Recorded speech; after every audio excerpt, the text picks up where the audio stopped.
Rice TV, सच सबसे आगे। यहाँ पे बदतमीजी हो रही है सुरेश चौहान के जी। सर आपके खिलाफ सुरेश जी मेरे पूछा मारे। अरे हाथ तो छोड़िए, हाथ छोड़िए। दोस्तों मैं अब्बास हफीज हूँ। सुरेश चौहान के सुदर्शन न्यूज चैनल वाले जो हैं उनको भारी झटका पड़ा है मोदी सरकार की तरफ से। सुप्रीम कोर्ट में जो केस चल रहा है नौकरशाही जिहाद वाले शो के ऊपर, जो आपत्तिजनक था, जो सांप्रदायिक था, जिसको सुप्रीम कोर्ट में ले जाया गया था कि रोक लगाई जाए ऐसे नफरतबाजी वाले शो के ऊपर, झूठे शोज के ऊपर, तो सुप्रीम कोर्ट ने मोदी सरकार के मंत्रालय से हलफनामा मांगा था कि आप बताइए, आप क्या सोचते हैं, जांच करके बताइए इनके बारे के अंदर ये क्या शो है और ये किस तरह का शो है और ये सही है या गलत है। तो अब मोदी सरकार के मंत्रालय ने अपना हलफनामा दिया।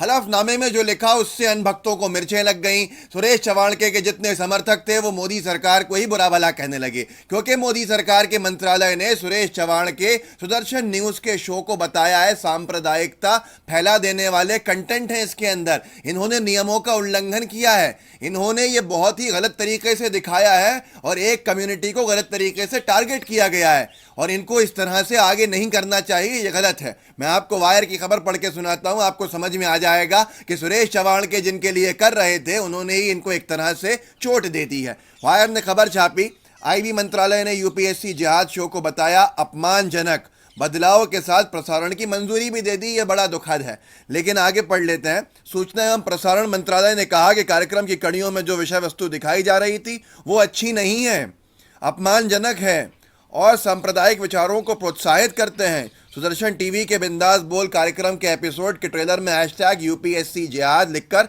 नौकरशाही मुसलमानों की घुसपैठ के षड्यंत्र का खुलासा करने का दावा किया गया था। तो इसमें सुप्रीम कोर्ट के अंदर मोदी सरकार ने जाके कहा है अपने हलफनामे में, पॉइंट जो है 33वां नंबर और 34वां नंबर, इसमें इन्होंने एक पूरे पेज पे लिखा है सरकार के मंत्रालय ने कि ये गलत है, इसमें सांप्रदायिक हिंसा फैलाने वाले कंटेंट हैं, इनको इस तरह से नहीं दिखाना चाहिए।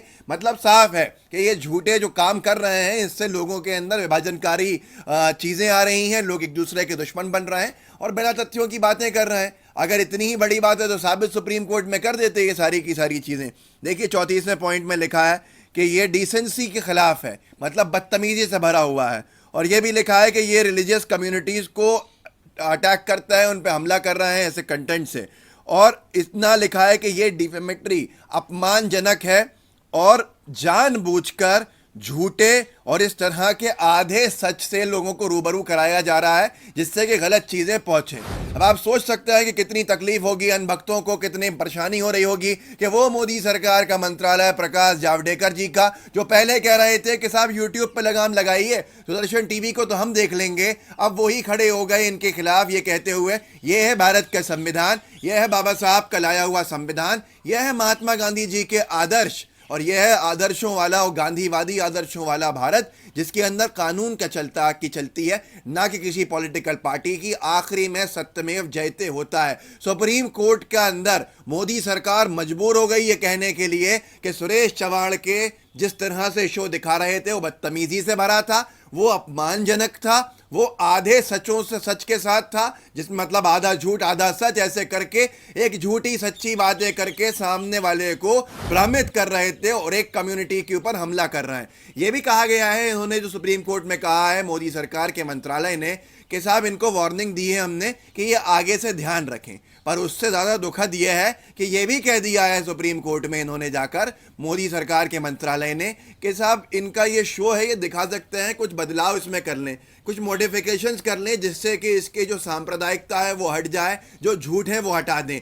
जब झूठ हटा देंगे, सांप्रदायिकता हटा देंगे, तो सुरेश चौहान के जैसे नफरतबाज चिंटू को क्या मिलेगा शो को दिखाने में, और कौन शो देखेगा? ये आप खुद सोचिए, ये दुखद है। अगर आपके पास कोई सही में ऐसी जानकारी होती जिसके ज़रिए कि भाई कोई सही में गड़बड़ घोटाला करके नौकरियां लेकर, और इनका कहना था उस शो के अंदर कि मुसलमान घुसपैठ कर रहे हैं तहसीलदार, collector, SP, DIG, IG, chief secretary ये बना के हमारे ऊपर, ताकि ये राज कर सकें, लोगों में नफरत भर दी आईएएस आईपीएस अधिकारियों की अगर वो मुसलमान है तो ये कह रहे थे उसके अंदर कि इस तरह से अगर ये वाकई में सच्चे होते दोस्तों तो लोगों का कहना है कि ये जाते और ये केस दर्ज कराते जिस केस के अंदर जांच होती, कार्रवाई होती, ना कि ये शोज दिखाते। अब आपको समझना होगा कि ऐसे नफरतबाजों का अंजाम क्या होता है, और जो नफरतबाजी फैलाते हैं भाजपा की मदद करने के लिए, तो आप खुद देख लीजिए भाजपा भी पीछे हट जाती है, यू टर्न ले लेती है, आपको अकेला छोड़ देती है। इसलिए नफरतबाजी उतनी फैलाओ जिससे समाज को नुकसान नहीं पहुंचे,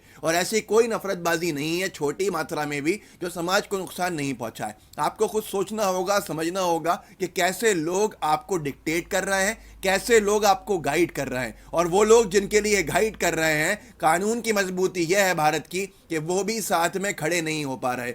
ये तो मजबूती है कानून की, ये है जोर का झटका जो है ना धीरे से पड़ा है सुप्रीम कोर्ट में जाके। कुछ दिन पहले आपको दिखाया था मैंने कि कैसे तेज झटका जो था दिल्ली पुलिस का नफरतबाजी के खिलाफ सुरेश चवाणके के पड़ा था, जो दिल्ली पुलिस अमित शाह जी के अंडर में आती है। यह है कानून की ताकत। एक छोटी सी 10 सेकंड की झलक दिखाऊंगा, नहीं तो शायद यूट्यूब के कम्युनिटी स्टैंडर्ड्स में उसके खिलाफ चले जाए। तो ये 10 सेकंड देख लीजिएगा कैसे पुलिस उनको धक्के मारते हुए लेके जा रही थी, और ये बाद में कह भी रहे थे मुझे घूसा मारा। तो देख लीजिए क्या हालत की इनकी, देखिए एक बार। यहाँ पे बदतमीजी हो रही है सुरेश चौहान के जी। सर आपके खिलाफ नहीं जी, मेरे घुसा मारे। अरे हाथ तो छोड़िए, हाथ छोड़िए। तो दोस्तों देखा आपने, ये हालत है पूरी की पूरी, और यह है हमारी संविधान की ताकत। तो अभी आप लोगों को बताइए, खास तौर पे अनभक्तों को, कि कैसे मोदी सरकार मजबूर हुई है सच बोलने के लिए सुप्रीम कोर्ट में, और उन्होंने कबूला है कि ये जो नफरतबाजी चिंटू सुरेश चवाणके का शो है, ये सांप्रदायिकता फैलाने वाले कंटेंट रखता है, ये लोगों को बांटने वाले कंटेंट रखता है, ये आधे झूठ और आधे सच पे आधारित करके लोगों को भ्रमित किया जा रहा है। तो ये अंजाम होता है ऐसे लोगों का जो दिन रात नफरतें फैला रहे हैं मोदी सरकार के लिए, बीजेपी के लिए। आप समझ सकते हैं ये नुकसान इनका खुद का तो फायदा है, लेकिन समाज का नुकसान है। समाज का नुकसान ऐसा है कि लोग एक दूसरे के दुश्मन बन रहे हैं। सुप्रीम कोर्ट अब फैसला करेगा, आज उसके सुनवाई थी, आज के बाद जो भी सुनवाइयां होंगी सुप्रीम कोर्ट में, ये जांच रिपोर्ट साथ में रखी जाएगी, और उसके बाद सुप्रीम कोर्ट आगे की दिशा निर्देश देगा, जिसके अंदर क्या होगा सुरेश चवाणके का वो तो आने वाला समय बताएगा। पर यह ज़रूर है कि इनको सरकार से समर्थन की जो उम्मीद थी वो भी नहीं मिल पाया, और जब से ये सलफनामा कोर्ट में गया है,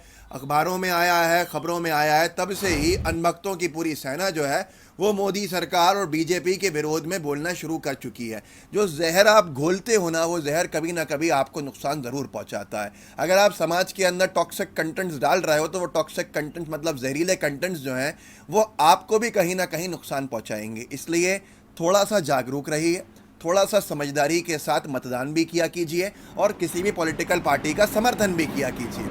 ये ज़रूरी नहीं है कि अगर वो आपकी विचारधारा को खरा उतरता हुआ दिखा रहा है, खुद को नफरतबाजी फैला रहा है, तो वो देश के लिए भी सही हो, समाज के लिए भी सही हो।